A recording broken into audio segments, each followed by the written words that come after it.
lo que era desde el principio, lo que hemos oído, lo que hemos visto con nuestros ojos, lo que hemos contemplado y palpado en nuestras manos tocante al Verbo de vida. Jesucristo, la palabra de vida que era desde el principio. En su origen, Jesucristo es uno con Dios Creador. Jesucristo, el Hijo de Dios, el Salvador de la humanidad, quien nos da vida eterna.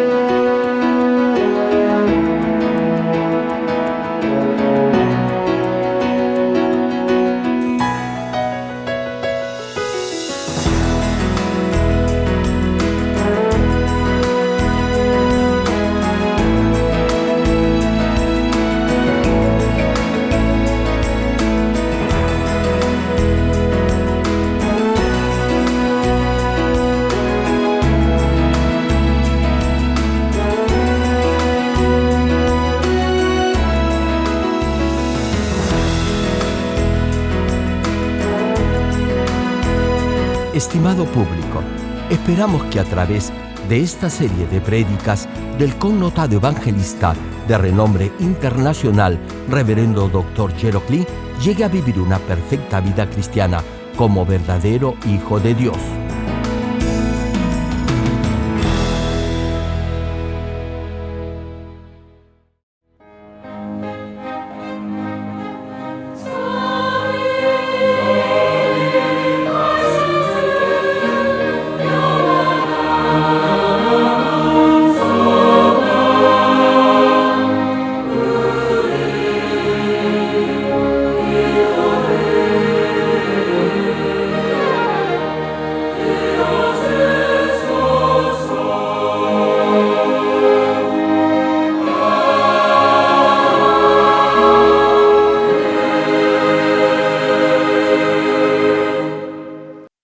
El pasaje bíblico de hoy, Primera de Juan capítulo 3, versículo 4.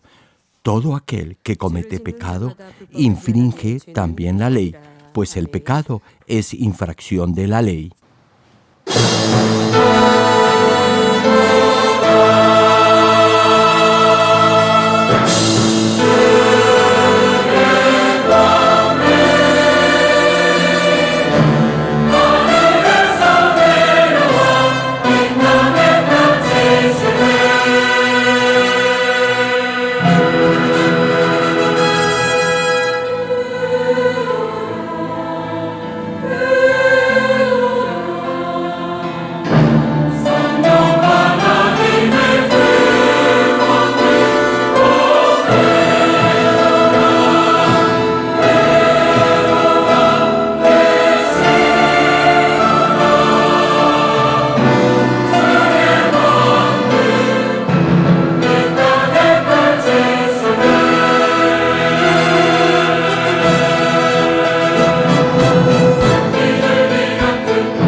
Amados hermanos en Cristo y estimado público, continuando con la última prédica, hoy les hablaré de la norma que Dios en su justicia aplica para perdonar el pecado y para responder las oraciones. Primera de Juan capítulo 3, versículo 4 dice: todo aquel que comete pecado infringe también la ley, pues el pecado es infracción de la ley. Tal como está escrito, todo aquel que peca y desobedece la ley de Dios será juzgado de acuerdo al criterio o norma de justicia de Dios. Cuando peca y desobedece los mandamientos, Satanás lo acusará y pasará por pruebas y dificultades en su vida. Eso téngalo por cierto y seguro. Quien quiera que vive en el pecado enfrentará problemas y pruebas cuya intensidad dependerá de la magnitud o gravedad del pecado cometido. Sin embargo, los que desconocen estas normas de justicia de Dios no sabrán la razón u origen de esas dificultades, no sabrán por qué se enferman. Pero ustedes ya comprenden este principio espiritual de justicia de Dios y sabrán también la razón por la que le vienen pruebas y dificultades. Sabiéndolo esto, podrán, asimismo, vivir una vida cristiana en victoria. Si se arrepiente de corazón y deja de pecar, Dios lo librará de toda prueba y lo sanará de toda dolencia. Incluso si tiene que enfrentar pruebas y dificultades, si se arrepiente de corazón y deja de pecar, Dios lo sanará y lo protegerá. No obstante, la norma de justicia de Dios se aplica de diferente manera de acuerdo a cada situación. Aun si dos personas aparentemente han cometido el mismo pecado, las pruebas que cada uno enfrente serán diferentes y el proceso de restauración también será personal y particular en cada caso. Las consecuencias de cada pecado variarán de acuerdo al criterio de justicia de Dios. Algunos tendrán que pasar por pruebas y dificultades. A otros les sobrevendrán enfermedades. En algunos casos deberá orar no solo por arrepentimiento de sus propios pecados, sino también por los pecados de sus padres.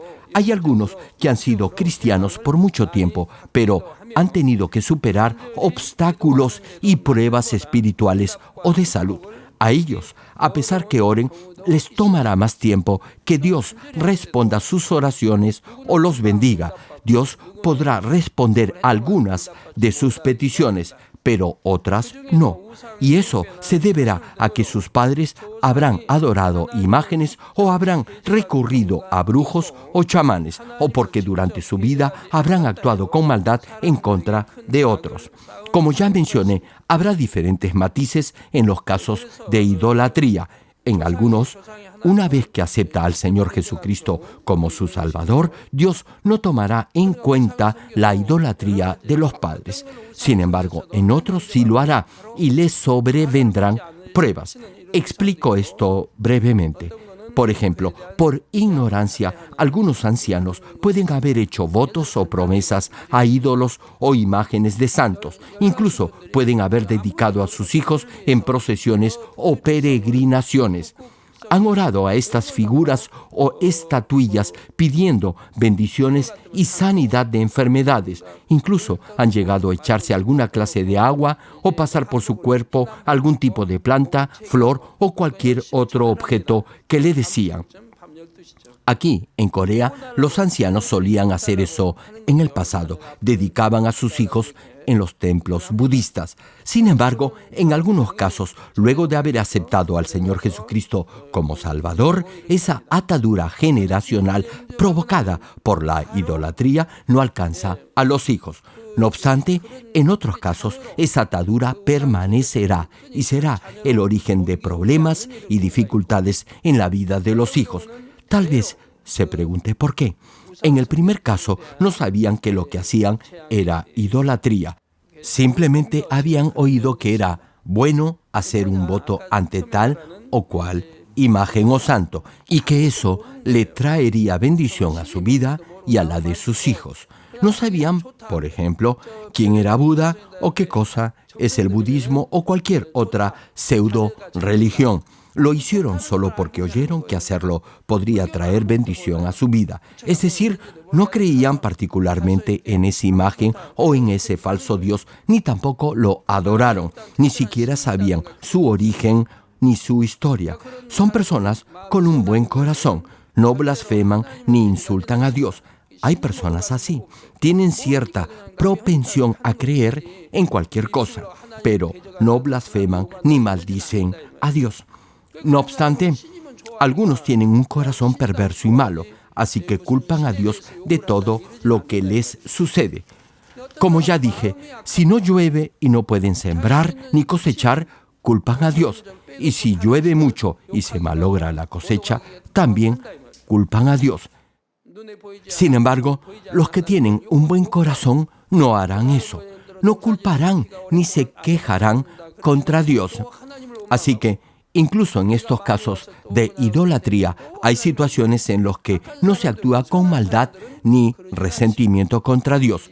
Podrán incluso haberse inclinado ante una imagen pensando que eso era bueno.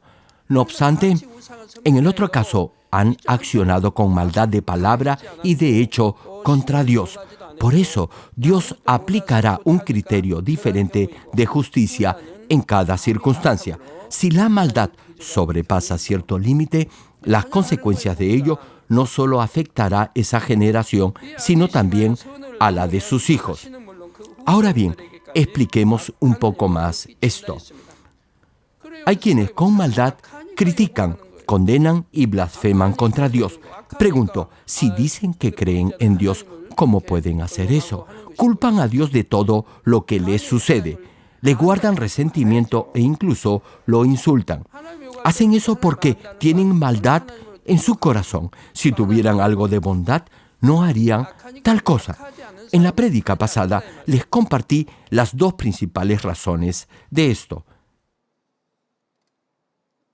La primera es por carecer de sentimiento de culpa debido a trastornos mentales y por disfuncionalidad en su capacidad emotiva o anímica. Y la segunda es por tener una forma de pensar extremadamente negativa. Hermanos, no importa los pecados que sus padres o abuelos hayan cometido o los que usted haya podido cometer, por favor, no se desanimen. El propósito de estas prédicas es animarlos y no que se den por vencidos en su lucha contra el pecado.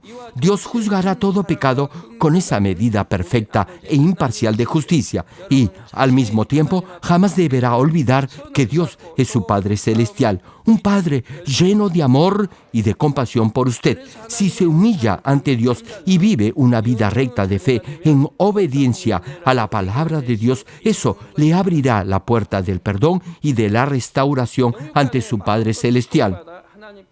De esta forma, si llega a ser un verdadero hijo de Dios, es decir, si refleja el carácter del Señor en su vida diaria, Dios lo protegerá y solucionará todo tipo de problema en su vida. Dios lo bendecirá material y espiritualmente hasta que sobre y abunde, y así dará gloria al único y eterno Dios.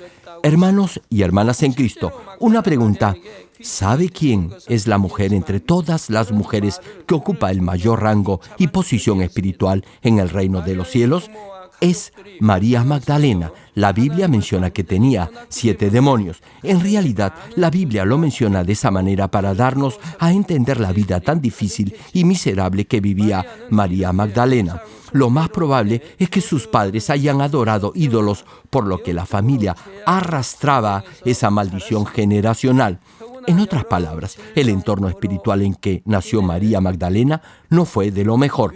Además, cuenta la tradición popular que padecía de varias enfermedades y que su apariencia no era del todo saludable. Su cuerpo era frágil y débil, y además su familia y la comunidad donde vivía la despreciaban.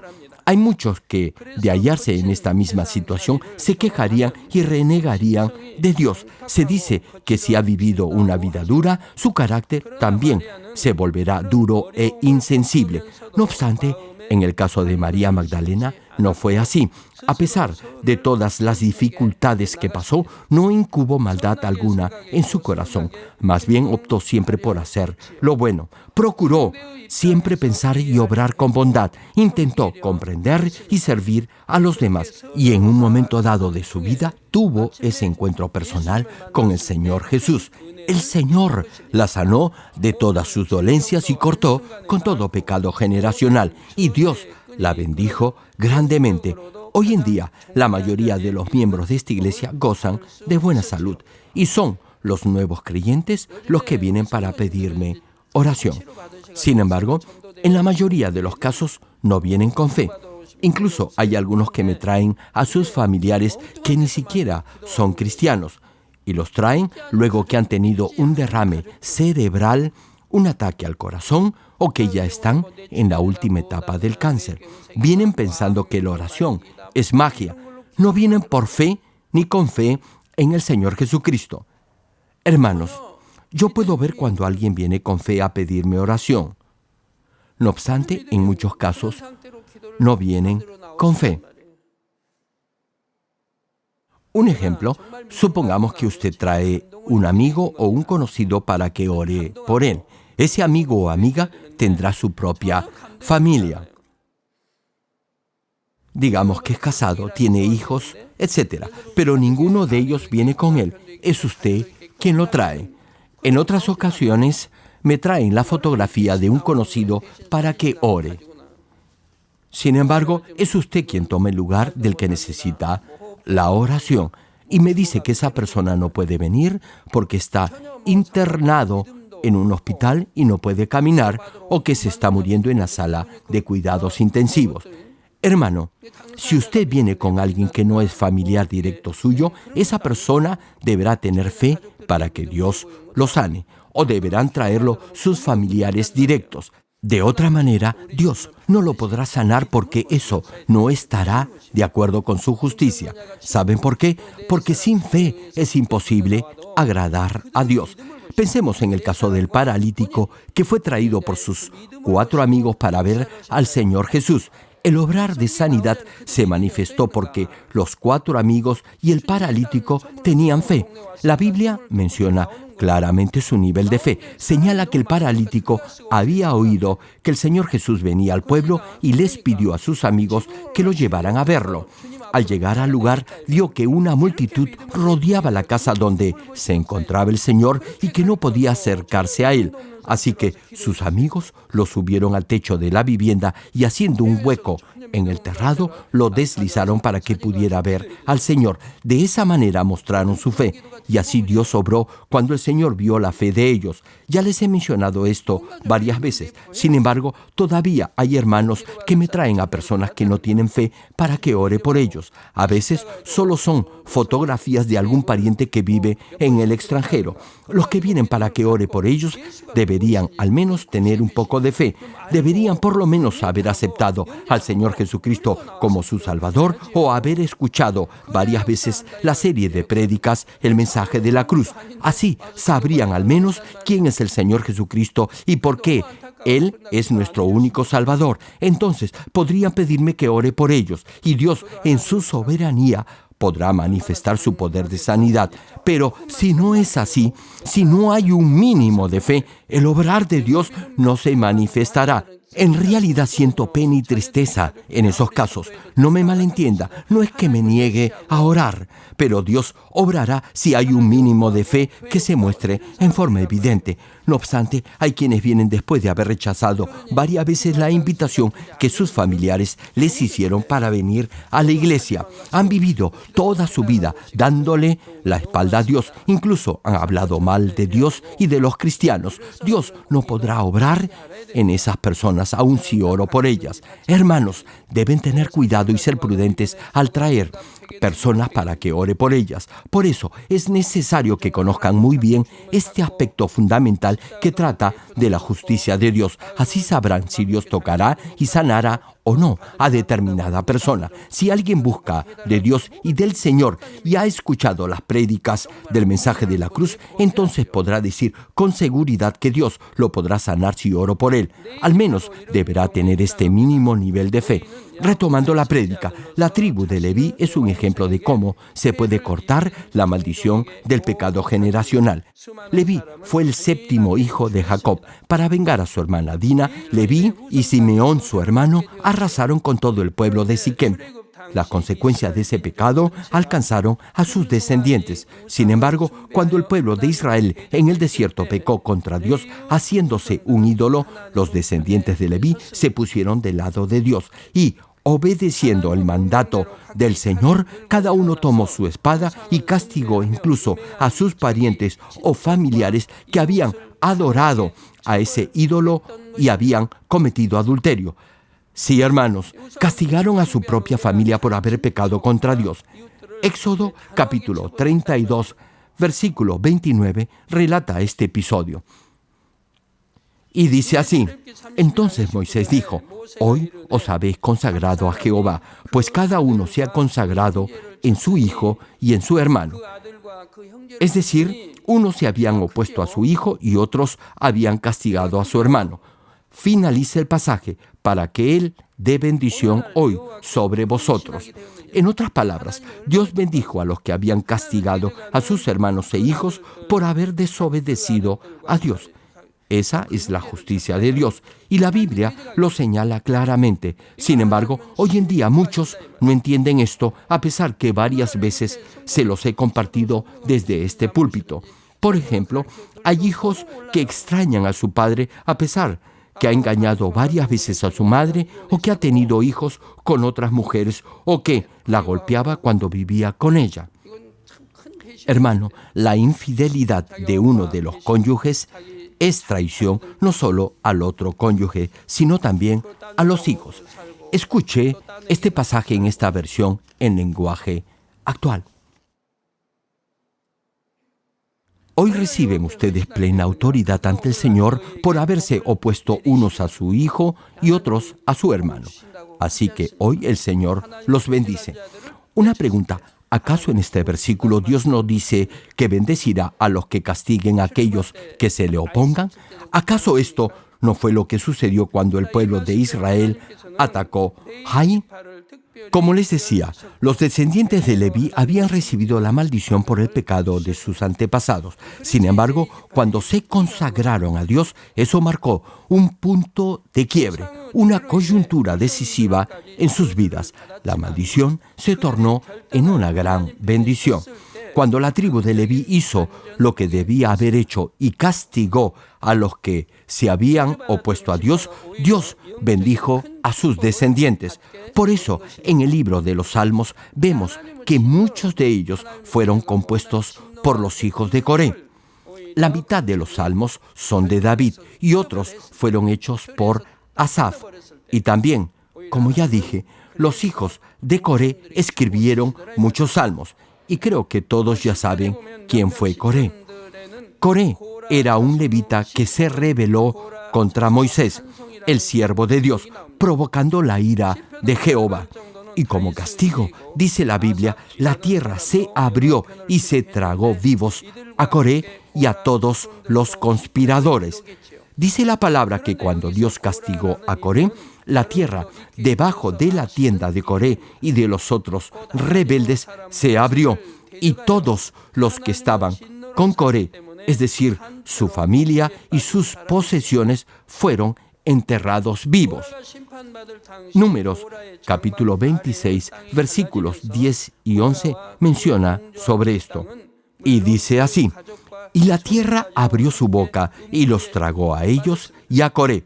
Cuando aquel grupo murió, cuando consumió el fuego a 250 varones para servir de escarmiento. Mas los hijos de Coré no murieron. Hermano, Coré cometió un gran pecado y Dios lo castigó. Sin embargo, sus hijos no murieron. Ellos no conspiraron con su padre en contra de Dios. Los hijos deben haber recordado la forma tan terrible en la que murió su padre y su familia, y de seguro que, de ahí en adelante, deben haber vivido una vida en obediencia a Dios.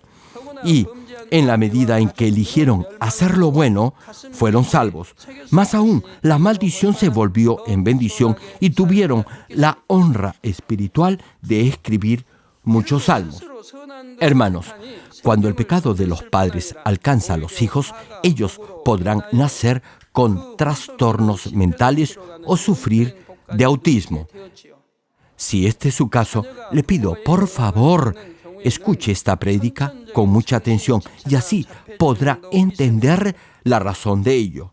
Solo entonces podrá hallar la solución a su problema. Como ya les he mencionado, si los padres han cometido idolatría o han pecado gravemente, sus hijos podrán padecer de enfermedades mentales, autismo o cuadros de severa depresión. Estos trastornos podrán ser resultado de la maldad de sus antepasados o también podrán ser producto de la conexión o vínculo espiritual directo con sus parientes más cercanos. Es decir, si un hijo padece de autismo o de algún trastorno mental, eso podrá ser consecuencia del pecado generacional de sus abuelos o bisabuelos o, en otros casos, producto del pecado de sus padres.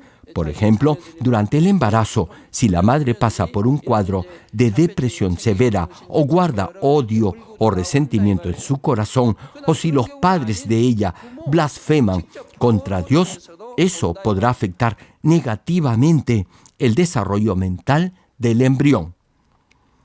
En este caso, los padres deberán derribar el muro de pecado que los separa de Dios y el niño sanará. Ahora bien, si los padres llegan al nivel del Espíritu y del Espíritu perfecto, Dios responderá más rápidamente su oración.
Como les decía, a pesar que el pecado de los padres alcance a sus hijos, habrá algunos aspectos que Dios tomará en cuenta al aplicar su norma de justicia.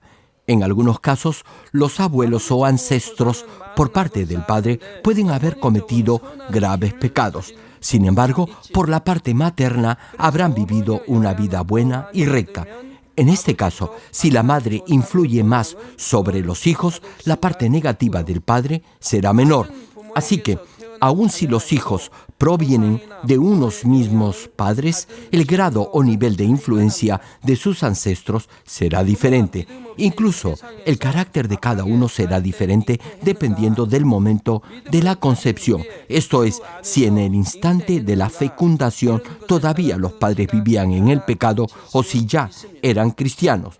Y, en el caso que ya lo fueran, la justicia de Dios se aplicará teniendo en cuenta otra subvariable o aspecto, y este es, si en el momento de la concepción de la criatura todavía los progenitores estaban pasando por pruebas o si ya vivían en la llenura del Espíritu. Hermanos, si tan solo piensan en los 6.000 años de cultivo del ser humano, imagínense la influencia que habrán tenido en su vida todos sus ancestros o familiares. Por eso, reitero, Dios al aplicar su justicia lo hará en cada caso teniendo en cuenta todos esos aspectos o antecedentes. Y aun si las generaciones anteriores han vivido en el pecado, ese círculo vicioso de maldad podrá interrumpirse y detenerse en una sola generación, la suya. Por ejemplo, a pesar que es raro, alguien que ha nacido en una familia que por varias generaciones ha vivido en el pecado y la maldad, podría llegar a entregar su vida como mártir del Evangelio. Eso lo podrá hacer solo por la gracia del Señor. O incluso, si no ha oído del Evangelio, podría llegar a sacrificar su vida por su país o dedicarse a obras de caridad o de ayuda social, lo que demostraría que tiene un buen corazón. En este caso, Dios, al ver esas buenas obras, cortará la atadura que lo une a la maldición generacional de sus padres o abuelos. Amados, ya les he mencionado que la justicia de Dios se aplica de diferente manera dependiendo de cada caso en particular. Aún tratándose del mismo pecado, el castigo o la disciplina de Dios será diferente para cada uno. A los ojos del ser humano se tratará del mismo pecado, pero para Dios la gravedad del mismo será diferente. Por ejemplo, imaginemos que alguien ha cometido un pecado de muerte. Ahora bien, el ser humano no debe juzgar ni condenar a otro. ¿Sabe por qué? Porque el hombre no conoce el corazón de su prójimo. Únicamente Dios lo conoce. Solo Dios sabrá la intención y el grado de maldad que tuvo alguien al pecar. No obstante, habrá algo evidente que sí se podrá ver, y es si alguien ha actuado repetidamente con clara mala intención. Eso demostrará que su conciencia estará endurecida. En este caso, el ser humano podrá conocer la maldad del corazón.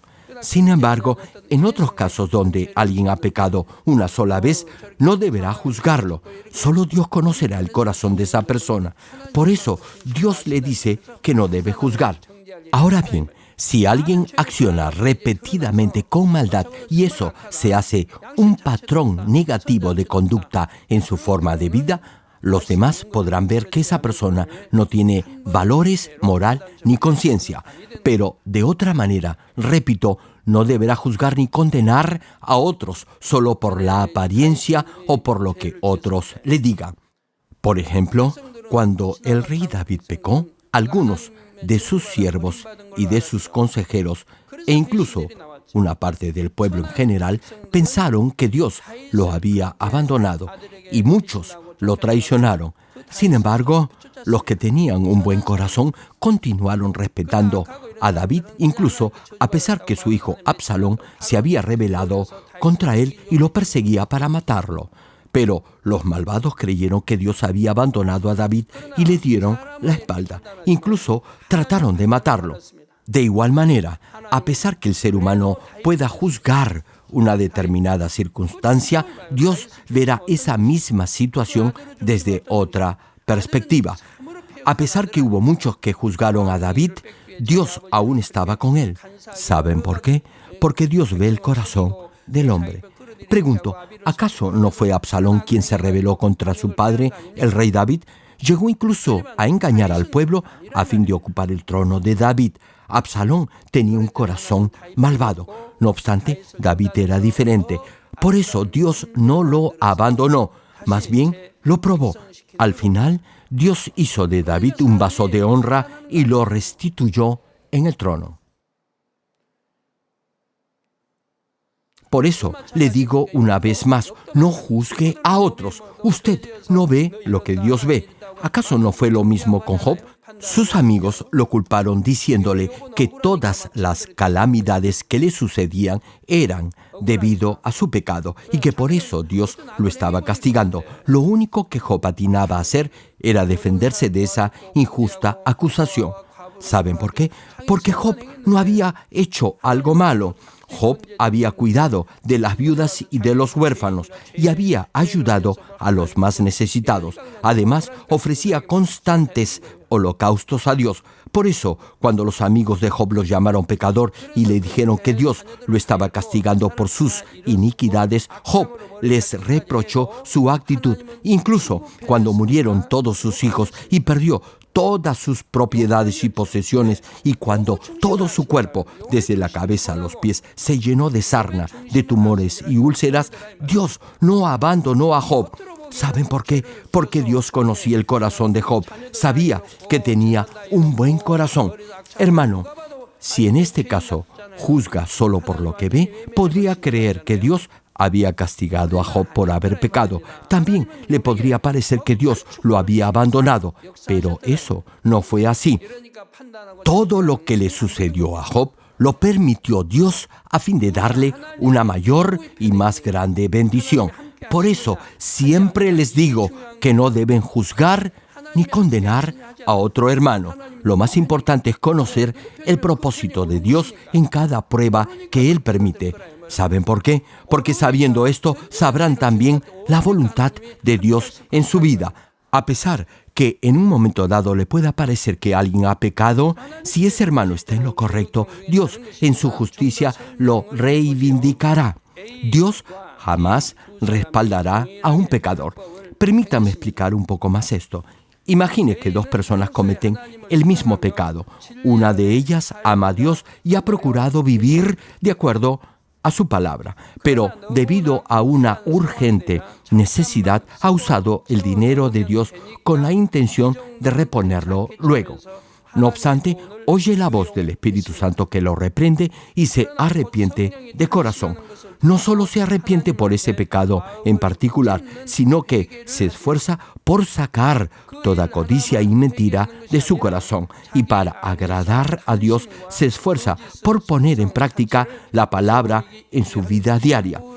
La segunda persona ha estado viviendo una vida cristiana no muy comprometida y no se ha esforzado por limpiar su corazón. Juzga a los demás, busca su propio beneficio en todo y además es orgulloso. Y en un momento de necesidad también toma dinero que le pertenece a Dios. Pero en ese instante le sobreviene un gran temor por miedo al castigo de Dios. Y es porque habrá escuchado la palabra y sabrá que no debe hacer eso. Además, habrá visto las pruebas que otros han enfrentado por haber hecho lo mismo.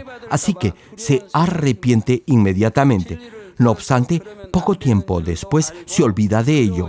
Su actitud de arrepentimiento igualmente desaparece y vuelve a su antiguo estilo de vida, es decir, a sus patrones negativos de conducta y de comportamiento.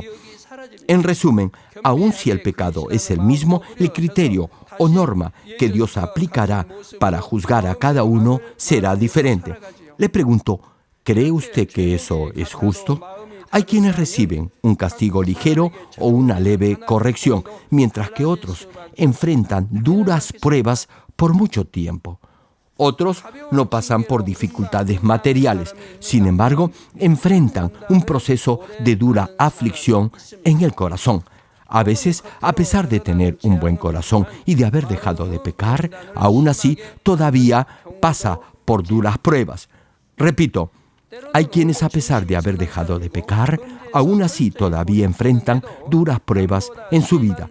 Dios permite eso para que en esta vida paguen las consecuencias de sus pecados y puedan ir a una mejor morada en el reino de los cielos.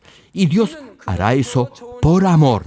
Incluso la disciplina de Dios es por amor y con amor. De cualquier forma, la norma de justicia de Dios se aplicará a cada obra o acción que haya hecho en su vida, sea buena o sea mala. Por eso, los pastores y líderes de esta iglesia deben aprender que la norma o criterio que Dios aplica para juzgar es personal. Hermano, la palabra de Dios es exacta, por eso es justa e imparcial. Una vez que comprenda esto, todas sus interrogantes serán respondidas. Por ejemplo, los que son buenos doctores diagnosticarán la condición del paciente en forma exacta. Un doctor con experiencia podrá determinar si una paciente está embarazada tan solo tomándole el pulso. Hoy en día ya se puede saber el sexo del embrión mucho antes de nacer. Otros médicos, tan solo usando su estetoscopio, podrán dar un diagnóstico exacto del paciente. Ahora bien, sería bueno si todos los médicos fueran capaces y veraces y no les mintieran a sus pacientes diciéndoles que van a sanar si siguen tal o cual tratamiento, a pesar que saben que solo les quedan unos cuantos meses de vida. Volviendo al mensaje, Primera de Timoteo, capítulo 5, versículos 24 y 25, dicen: los pecados de algunos hombres se hacen patentes antes que ellos vengan a juicio, mas a otros se les descubren después. Asimismo, se hacen manifiestas las buenas obras, y las que son de otra manera no pueden permanecer ocultas. Sí, hermano, recompensa y castigo, bendición y maldición, cielo e infierno, todo ello será otorgado sin error alguno de acuerdo al justo juicio de Dios. Termino el mensaje. Amados hermanos en Cristo y estimado público, les voy a comentar un caso a fin de ayudarlos a entender más claramente la norma que Dios aplica en su justicia y así puedan desechar todo argumento que se oponga a la palabra de Dios. La persona de la que les voy a hablar había cometido repetidamente una obra de la carne, pero había confesado su pecado y Dios lo había perdonado. Como se había arrepentido de todo corazón y había dejado de pecar, Dios había aceptado su arrepentimiento. Sin embargo, no había sanado de su enfermedad. No obstante ello, Dios había extendido su mano de misericordia y luego que oré por él, el fuerte dolor que sentía a causa de esa dolencia se había reducido considerablemente. En este caso concreto, si bien Dios ya lo había perdonado y era salvo, se requería de un mayor nivel de arrepentimiento para que Dios pudiera sanarlo completamente de su enfermedad. Por cierto, repito, el hermano ya era salvo, pero no podía ir a una mejor morada en el cielo.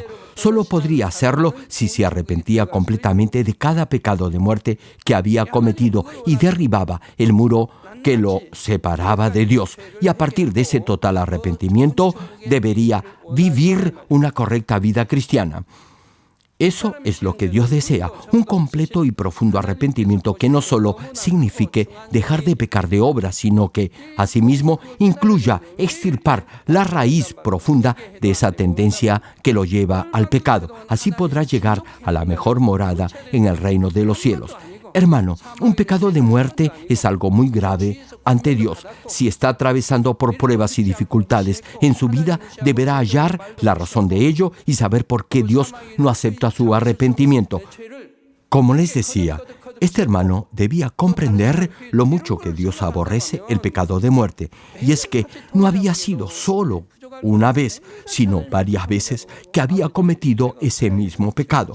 Otros hermanos ya le habían advertido y aconsejado que se arrepintiera y dejara de pecar. No obstante, no hizo caso de ello. Hermano, si alguien comete repetidamente un pecado de muerte y por ello hace sufrir a otros, no bastará con que se arrepienta un día o una semana. No será suficiente que le diga a Dios que lo siente mucho.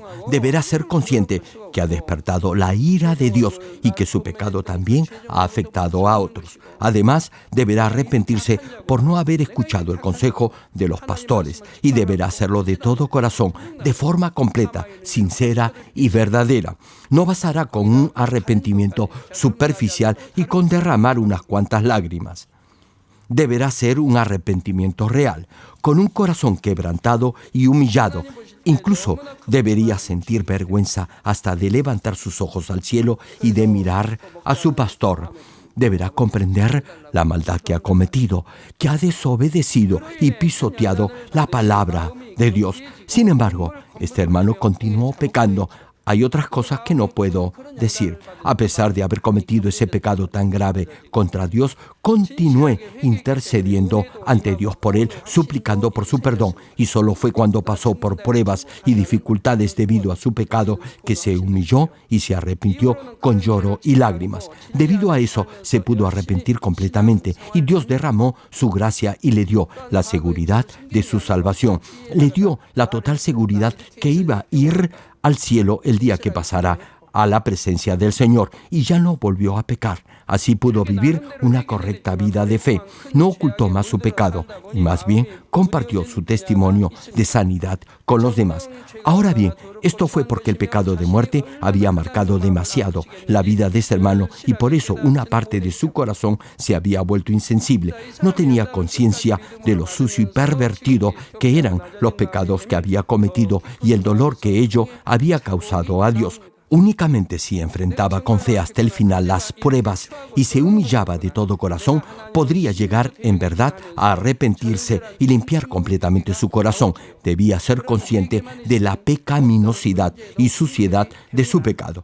Con esta clase de arrepentimiento, toda prueba o dificultad desaparecerá.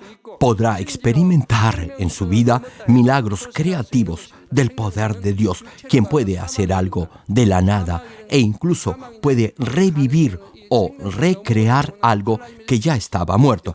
Cuando hablo de este poder de recrear, me refiero a resucitar algo que ya no tenía posibilidad alguna de revivir. Para ello se requiere oración y obras en fe que puedan impactar el corazón de Dios. Si se trata de un miembro de su familia, todos deberán orar con esa clase de amor y demostrar con hechos su fe para impactar el trono de Dios. Si muestra este amor y esta fe, Dios obrará y sanará a su cónyuge, hijo o familiar, sin importar lo enfermo que esté, ni de la enfermedad que padezca. No obstante, no es fácil hallar este tipo de personas que estén dispuestas a realizar este sacrificio. ¿Sabe por qué? Porque hoy en día el amor que muchos dicen profesar, incluso tratándose de su cónyuge o hijo, se ha enfriado y es raro hallar familias que tengan esta clase de amor espiritual y ese nivel de fe.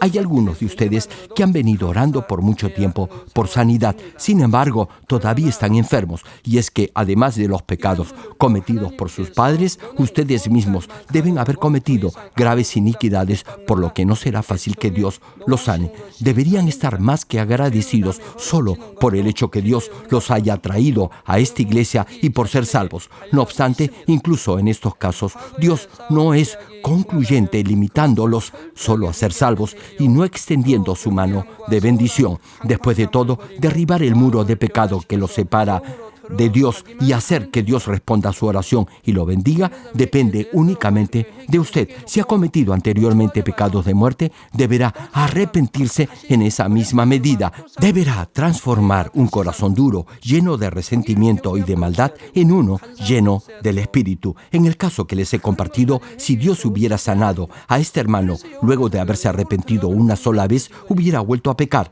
Esa raíz o tendencia por pecar hubiera vuelto a crecer. Si hay un completo arrepentimiento, ya no tendrá más esa clase de corazón cambiante. Así llegará al nivel del Espíritu y, repito, ya no tendrá más un corazón inconstante. Hermanos, he visto a muchos que prometen a Dios cualquier cosa con tal que los sane, pero luego que Dios los sana, se van de la iglesia y se alejan de Dios. Una vez que llegue al nivel del Espíritu, todo en su vida prosperará y Dios responderá a toda petición de su corazón. Digan amén si estoy siendo claro. Así que nunca deberá considerar un pecado de muerte como algo ligero ni sin importancia. Jamás deberá hacer aquello que Dios aborrece. Ahora bien, si lo hace y Dios lo castiga por ello, es que Dios lo ama. Pero si Dios no lo corrige, es que Dios no lo ama. Y eso será peor para usted. En la próxima prédica continuaré compartiendo los casos en los que Dios no castiga a pesar de haber cometido pecados de muerte. Oro en el nombre del Señor Jesucristo para que esta prédica se haga fe y vida en todos ustedes. Amén.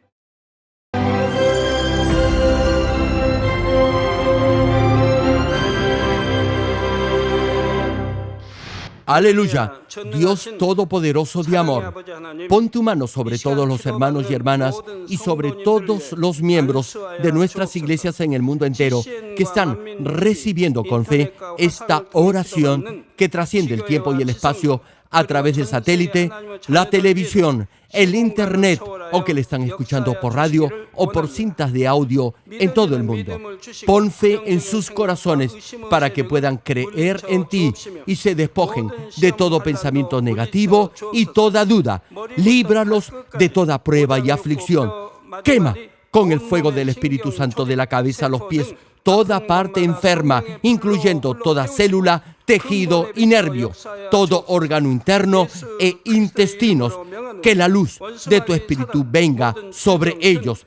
En el nombre de Jesucristo, ordeno al diablo y a Satanás, a todo tipo de enfermedad, germen y dolencia, fuera. Quema con el fuego del Espíritu Santo toda enfermedad incurable y toda dolencia crónica. Que toda enfermedad contagiosa, resfriado y fiebre desaparezca. Protégelos de cualquier tipo de microbio, virus y bacteria. Sánalos de todo tipo de cáncer, incluyendo cáncer al estómago, al pulmón, al hígado, cáncer de mama, cáncer al útero, al intestino y toda otra enfermedad como el SIDA, leucemia, apoplejía cerebral, presión arterial alta y baja, enfermedades cardiovasculares y pulmonares, diabetes, enfermedades propias de la mujer, enfermedad a la tiroides y toda clase de inflamación. Quema con el fuego del Espíritu Santo toda polio, derrame cerebral, artritis y hernia. Que todo tipo de dolor de espalda, de cabeza y toda clase de neuralgia desaparezca. Líbralos de toda epilepsia, autismo, depresión, neurosis y enfermedades mentales y de toda clase de parálisis. Que los cojos y tullidos se levanten y caminen. Restaura la vista y el oído. Que los ciegos abran sus ojos, los sordos vuelvan a oír y que los mudos empiecen a hablar.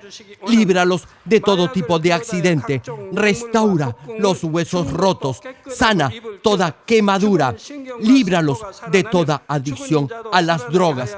Regenera los nervios, tejidos y células muertas. Revive a los muertos. Bendice a los que no pueden tener hijos. En el nombre del Señor Jesucristo, ordeno al diablo y a Satanás, al príncipe de la potestad del aire y a toda fuerza del mal, fuera. Todo espíritu maligno, inmundo, de engaño, espíritu de mentira, espíritu de división, de tentación y todo otro espíritu de iniquidad, fuera. Ato a toda fuerza de la oscuridad y de maldad y que la luz de tu espíritu descienda sobre ellos. Padre, fortalécelos para clamar en oración y dales poder para desechar todo pecado y llegar a la santidad. Que tengan salud, que sus almas prosperen y que sus familias sean evangelizadas y vengan al Señor. Protégelos de todo tipo de accidente y bendícelos para que tengan una vida de éxito y prosperen todo. Guarda y protege a todos tus hijos y sus hogares, centros de trabajo y negocios con el muro de fuego del Espíritu Santo, con tus huestes celestiales y tus ángeles y con tus ojos que son como llamas de fuego. Da a los estudiantes sabiduría y perseverancia y pone en sus corazones el anhelo de estudiar y progresar. Guarda sus corazones y pensamientos de todo lo mundano y siembra en ellos un ferviente amor por el Señor. Dios, bendice a tus hijos y que todo lo que hagan sea para gloria tuya. Gracias, Padre, por haber escuchado nuestra oración. Toda la gloria sea para ti. He orado en el nombre de nuestro Señor Jesucristo. Amén. Jesucristo, la palabra de vida que era desde el principio. Jesucristo, el Hijo de Dios, el Salvador de la humanidad, quien nos da vida eterna.